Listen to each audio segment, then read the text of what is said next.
I was finishing up my academic degree, my master's degree at Indiana University of Pennsylvania.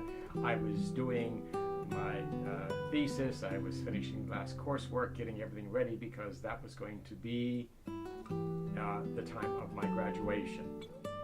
That's where I was, not in Woodstock, New York, but in Indiana, Pennsylvania, graduating with a master's degree.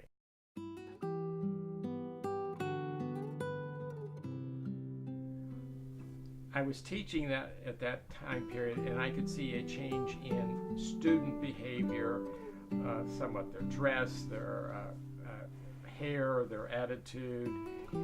It was a social event that started to change the direction of younger people in the United States. And as a teacher, I could see how they did stuff different at the school. And I taught at a high school, so they were really into this type of the music and the change in the lifestyle.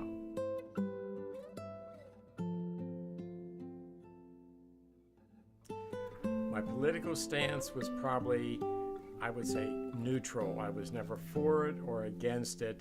Especially at the beginning, you never knew much about it. I was teaching high school at that time. Actually, it started before I started teaching.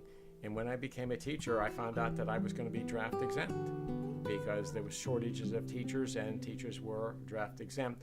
But over the next few years, you started to see a little bit more of what was going on, when it was happening, and it became more aware and more public. But as a high school teacher and a sponsor of the senior class, I had students who wanted only to have an anti-war program, and I knew the school would say no, and I said, we need to have both sides there, and they go, well, there's nobody in favor of the war, and I said, well, I think there are in the school, and ended up, we had a speaker, and there were the two speakers that did both sides of it.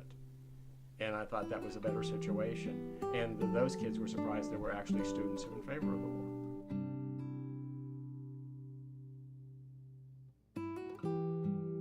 Life lessons that I've learned from this era is that you have to be sort of open. You have to look at both sides because each side has an opinion and you have to respect that they have the opinion and you cannot be one or against. One major life lesson that I've learned from that era is that when troops come back from deployment overseas, they need to be welcomed back, accepted, even though you might disagree with what they're doing. Because I taught students who went to Vietnam, and when they come back, they were always sort of ridiculed. They didn't want to say they were there.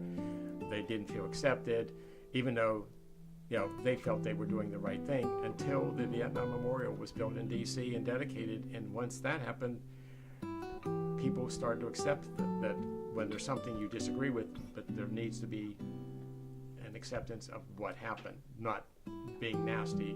And the Vietnam Memorial to me is one of the most unique memorials anywhere, and I've traveled different parts of the world, and I've gone there to find one of my students who I've lost, and his name's on the wall.